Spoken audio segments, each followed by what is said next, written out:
Arrest దగ్గర నుంచి bail వరకు జరిగిన చర్చ చూస్తుంటే నిజంగానే సామాన్యుడు నువ్వెక్కడున్నావు, సెలబ్రిటీ నువ్వు అక్కడే ఉన్నావనే ఒక కీలకమైన ప్రశ్న తీసుకొస్తుంది. దీనిన్నిటికీ అసలు చట్టం ఏం చెప్తుంది, న్యాయం ఏం చెప్తుంది, కోర్టులో జరిగే వాదోపవాదాలు ఏంటి, కింది కోర్టుకి పై కోర్టుకి మధ్య ఎందుకు ఇంత వ్యత్యాసం ఉంటుంది, నిజంగా అంటే ఒక కేసుకు సంబంధించి ఏ విధంగా జరుగుతుంది. మనతో హైకోర్టు సీనియర్ న్యాయవాది పాదూరి శ్రీనివాస్ రెడ్డి ఉన్నారు మనతో. ఎందుకంటే ఈ కేసుని ముందు నుంచి కూడా ఆయన ఫాలో అవుతున్నారు. మనతో శ్రీనివాస్ రెడ్డి ఉన్నారు. శ్రీనివాస్ రెడ్డి గారు నమస్తే. నమస్తే. నమస్తే. నిన్నంతా మీరు చూశారు. అంటే మనం పుష్ప సినిమా కంటే దీన్ని ఒక సూపర్ డూపర్ సినిమాలాగే ప్రజలందరూ బయట చెప్తున్నారు దానికోసం. అంటే ఇలాంటి కేసులోనూ ముందు నేను ఫస్ట్ అడగాల్సింది మీకు ప్రాథమికంగా, నిన్నంతా కేసు అంతా చూశారు కానీ సామాన్యుడికి సెలబ్రిటీకి మధ్య అంటే ఏమైనా వ్యత్యాసం ఉంటుందా న్యాయంలోన? అంటే ఇప్పుడు రాజ్యాంగం ప్రకారము చట్టం ముందర అందరూ సమానులే, all are equal before law, అది క్లియర్. కానీ మనకు సింపుల్, ఇప్పుడు మీరు వైద్య వ్యవస్థ చూడండి, జోబులో డబ్బులు ఎంత ఉంటే అంత పెద్ద హాస్పిటల్కి పోతాము, అంత పెద్ద డాక్టర్ దగ్గరికి వెళ్తాము. సో ఆపరేషనల్ ఆఫ్ లా అంటాము. లా అనేది ఒక చట్టము, ఒక హక్కు ఇచ్చింది. ఆ హక్కుతోటి మనం పోరాడాలి మన రెమెడీస్ కోసము. Law will give rights, but you have to fight for your remedies through that rights. అది అంటే మీరు చట్టాన్ని ఉపయోగించుకోవటంలో ఎంత దూరం వెళ్తారు. ఇక్కడ నుంచి మన న్యాయ వ్యవస్థ 5 అంచెల వ్యవస్థ. నేను నా ఊర్లో ఉన్న కోర్టుకి వెళ్తాను, ఇంకా అంతకని నేను వెళ్ళలేను, అట్లా లేదు నేను హైకోర్టు దానికనే వెళ్తాను, కొందరు సుప్రీంకోర్టు దానికి వెళ్తారు. ఇందులో డిఫరెంట్ ఉన్నాయి. అంటే క్లియర్గా మనం అర్థం చేసుకుంటే, ఇప్పుడు ఒక వ్యక్తిని అరెస్ట్ చేశారు, అందులో ఇంగ్రీడియంట్స్ ఆఫ్ క్రైమ్, ఆ క్రైమ్ సీన్లో ఉన్నాడు, లేకుంటే క్రైమ్లో పార్టిసిపేట్ చేశాడు, లేకుంటే అతనే మాస్టర్ మైండ్ అనేది ఇవన్నీ ఉంటాయి. So that will be done in a trial court. That is lengthy process over a period of time, examination, cross examination, victims, ఇవన్నీ. కానీ ప్రైమా ఫేసియా ఒక ఎఫ్ఐఆర్ కాగానే ఒక అక్యూజ్ని ఇన్వెస్టిగేషన్ చేయాలి, సమ్మన్ చేస్తే రాకుంటే అరెస్ట్ చేస్తారు. అరెస్ట్ చేసేది ఇన్వెస్టిగేటివ్ ఆఫీసర్ ప్రొరగేటివ్. ఆయనకి ఇది ఇంకా ఏ కోర్టు ఆపలేదు, అన్లెస్ ఆయనకు ఒక యాంటిసిపేటరీ బెయిలో లేకుంటే నాట్ టు అరెస్ట్ ఒక ఏమైనా ఆర్డర్ ఉంటే, లేకుంటే హీ కెన్ అరెస్ట్. సో అక్కడ దాకా నిన్న వెళ్ళారు, ఇంటికి పోయారు, సమ్మన్ చేశారు, కోర్టుకు రమ్మన్నారు. సరే అతనికి రమ్మంటే వస్తాడో రాడో తెలియదు కాబట్టి, because is a mighty person, celebrity, fly in fly out can happen కాబట్టి అతన్ని సమ్మన్ చేసి మళ్ళీ అతనికి ఎస్కాట్ ఇచ్చారు. అతన్ని ఏదో నిన్న పత్రికలలో చూపించినట్టు నేను అండర్వేర్ వేసుకోలేదు, ప్యాంట్ వేసుకోలేదు, నాకు అంత మాత్రం టైం ఇవ్వలేదని కాదు. They have given enough time and they said we will take you to investigation our office, that is Chikkadpally police station. సహకరించలేదా అని మనకు తెలియదు, కానీ పబ్లిక్ డొమైన్లో అయితే ఆయన బాగానే గౌరవంగా అక్యూజ్డ్ పోలీస్ వెహికల్ ఎక్కి కూర్చొని వచ్చాడు. సరే అక్కడ ఇన్వెస్టిగేషన్లో మనకి అది that will happen between 4 walls. కాబట్టి అతను సహకరించాడా, మౌనంగా ఉన్నాడా, లేదంటే అతన్ని అరెస్ట్ చేసే మేము జడ్జి గారి ముందర ప్రొడ్యూస్ చేసి మళ్ళీ పోలీస్ కస్టడీ తీసుకుంటాము అనేది అగైన్ ఇన్వెస్టిగేటివ్ ఆఫీసర్ పరిధి. అది శ్రీనివాస్ రెడ్డి గారు నేనంటుంది ఇంటి దగ్గర నుంచి తీసుకురావడం కావచ్చు, అరెస్ట్ కావచ్చు, లేదా కోర్టుకి పెట్టడం కావచ్చు. నేను కోర్టు దగ్గర నుంచి ఉండే సీన్ని, ఎందుకంటే ప్రజలందరూ కోట్ల మంది అబ్జర్వ్ చేస్తున్నారు. అవును, ఆయన్ని అంటే కోర్టు ఒక సామాన్యుడు అంటారా లేకపోతే బయట వాళ్ళు సెలబ్రిటీ అంటారా వేరే విషయం, కానీ కోట్ల మంది అబ్జర్వ్ చేస్తున్నారు. రెండోది పుష్ప అనేది ఇప్పుడు పాన్ ఇండియా సినిమా, దేశంలో చాలామంది అబ్జర్వ్ చేస్తుంటారు. నేను అంటుంది ఈ కేసుకు సంబంధించి కోర్టు అంటే పోలీసులు అరెస్ట్ చేసిన తర్వాత కోర్టుకు వెళ్ళిన తర్వాత, నాంపల్లి కోర్టుకు వెళ్ళిన తర్వాత డబ్బు ఉంటే నిమిషాల్లో బెయిల్ వచ్చేస్తుందా? ఎస్, అందుకనే నేను చెప్పేది ఇది ప్రక్రియ. ఇది సామాన్యునికైనా ఎవరికైనా ఓకే. ఇది పోలీస్ స్టేషన్కి తీసుకురావడం, అరెస్ట్ చేయడం, కోర్టు ముందర ప్రొడ్యూస్ చేయడం. అక్కడి నుంచి మీకు డబ్బులు ఉంటే మీరు చట్టాన్ని ఎంత వేగంగా పరిగెత్తిస్తారనేది, మీ పర్సులో ఎన్ని డబ్బులు ఉన్నాయనేది, మీ పాకెట్లో ఎన్ని డబ్బులు ఉన్నాయి, మీ లాకర్లో ఎంత డబ్బులు ఉన్నాయనేది, దాంట్లో నాకు ఎక్కడ సందేహం లేదు.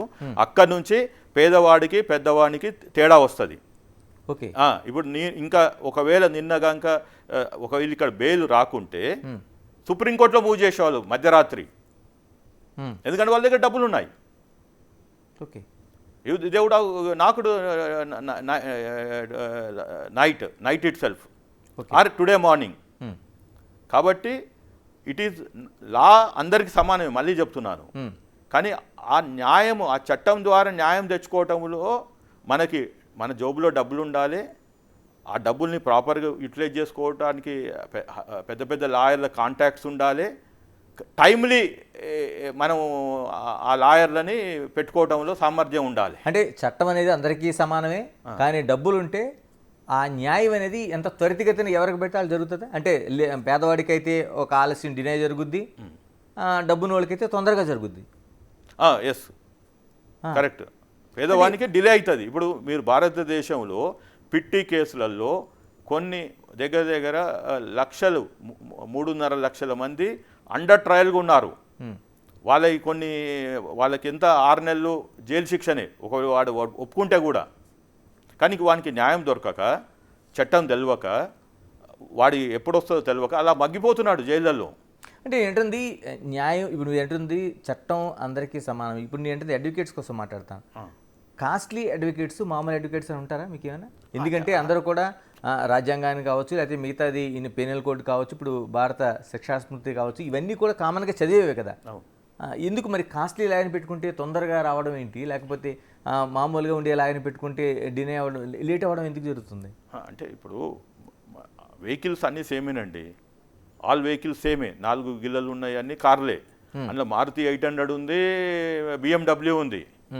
అట్లా ఇందులో కూడా క్లాసిఫికేషన్ ఉంది. ఒక డాక్టరు ఉన్నాడు, అందరు MBBS డాక్టర్సే, ప్లస్ స్పెషలైజేషన్ ఏంటిది. డే ఇన్ అండ్ అవుట్ నేను ఓన్లీ బెయిల్స్ తీసుకొస్తాను. ఆ స్పెషలైజేషన్ డాక్టర్ ఎక్కడుండో మన హైదరాబాద్లో తెలియదు. సో కరెక్ట్ అలాంటి లాయర్ దగ్గరికి పోతే, ఆ స్పెషలైజేషన్ దగ్గరికి పోతే ఫాస్ట్గా అవుతాయి. వాళ్ళకి చట్టాల్లో ఉన్న కిటుకులు తెలుసు, జడ్జుల్ని ఎలా ఒప్పించాలనో తెలుసు, నా క్లయింట్ని ఎలా బయటపడియాలనో తెలుసు. మళ్ళీ చట్టం సేమే, bare law is same, penal codes are same, sections are same. అంటే మీరు చెప్తున్న దాని ప్రకారం సామాన్యుడు అంటే డబ్బు లేనివాడు ఏదైతే సత్వర న్యాయాన్ని పొందలేడు, ఈ దేశంలో పొందలేడు.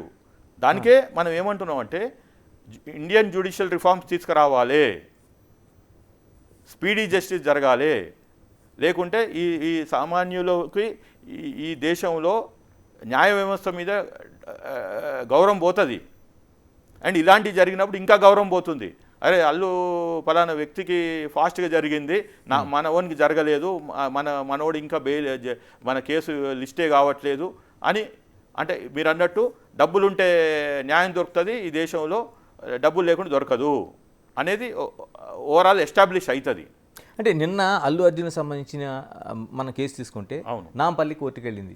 కోర్టుకు వెళ్ళిన తర్వాత అక్కడ జడ్జి దాదాపు రిమాండ్ తీసుకొచ్చారు, 14 days రిమాండ్ ఇచ్చారు. రిమాండ్ ఇచ్చిన తర్వాత జరిగిన ఒక తంతు, ఎందుకంటే అంతకుముందు వాళ్ళు యాంటిసిపేటరీ బెయిల్ వేసుకోలేదు సంబంధించింది, తర్వాత వాళ్ళకి ఓన్లీ స్క్వాష్ పిటిషన్ మాత్రమే వేసుకున్నారు. ఈ మధ్యలోన అంటే ఇంట్రీమ్ బెయిల్ ఇవ్వడానికి ఎలాంటి అవకాశాలు ఉన్నాయి అసలు ఈ కేసులో? చాలామంది న్యాయవాదులు సైతం చాలా వాళ్ళు దాన్ని ఒక మిరాకిల్లా చూస్తున్నారు.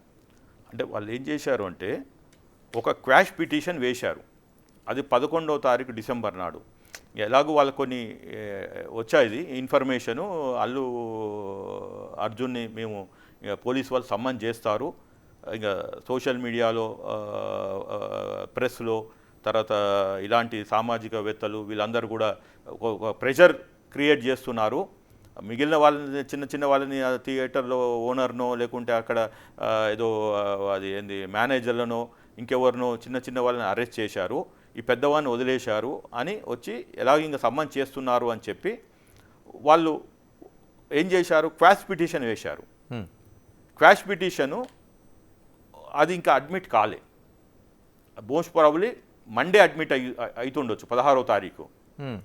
కానీ ఈ లోపల ఆల్రెడీ ప్రక్రియ అంటే సమ్మన్ చేశారు, ఇన్వెస్టిగేషన్ చేశారు, ఇన్వెస్టిగేటివ్ ఆఫీసర్ అరెస్ట్ చేశాడు, అది అది ట్రయల్ కోర్టులో ప్రొడ్యూస్ చేశాడు, అక్కడ ఉన్న trial court judge 14 days remand ఇచ్చాడు, ఆ ప్రక్రియ అయిపోయింది. That is lower court. Okay. When suddenly వాళ్ళు ఏం చేశారు అంటే లంచ్ మోషన్ మూవ్ చేశారు. ఏది ఇట్లా అది మా పిటిషనర్ దారుణ్యం లేకపోతే మా క్లయింట్ని అని వాళ్ళ డిఫెన్స్ లాయర్ ఓకే ఇట్లా లంచ్ మోషన్. కానీ లంచ్ మోషన్లో జడ్జి గారు ఏమన్నారు అంటే సామాన్యుడు కాదు కదా, అది సెలబ్రిటీ కదా, నేను ఆలోచిస్తా అన్నది. సో లంచ్ మోషన్ మూవ్ కాలే, ఆలోచిస్తా అన్నది. But 4 o'clock then lunch motion మళ్ళీ టేకప్ చేశారు. టేకప్ చేసి ఆఫ్టర్ కోర్ట్ అవర్స్ ఒక 1.5 hours సుదీర్ఘ వాదన తర్వాత ఇంటరిమ్ బెయిల్ ఇచ్చారు. ఓకే. అంటే ఏంటి లంచ్ మోషన్ అనేది ఎక్కడి వరకు ఉంటుంది? చాలా వరకు మనకి లంచ్ మోషన్ తర్వాత మనకి హౌస్ మోషన్ రెండు మనం చూస్తుంటాం కోర్టులోనే. ఈ లంచ్ మోషన్ అనేది ఈవినింగ్ వరకు జరిగింది మనకి. అంటే సామాన్యులు కూడా ఇలా జరుగుతుంది అంటే ఈవినింగ్ స్టార్ట్ అయింది. స్టార్ట్ కావటమే 4 o'clock. స్టార్ట్. ఇన్ఫాక్ట్ నాకు కూడా వచ్చింది, ఎందుకంటే నేను కూడా ఇంప్లీడ్ అయ్యాము. మా petition is there in this మా ఏది క్రిమినల్ పిటిషన్ నెంబర్ 1527/0 of 2024లో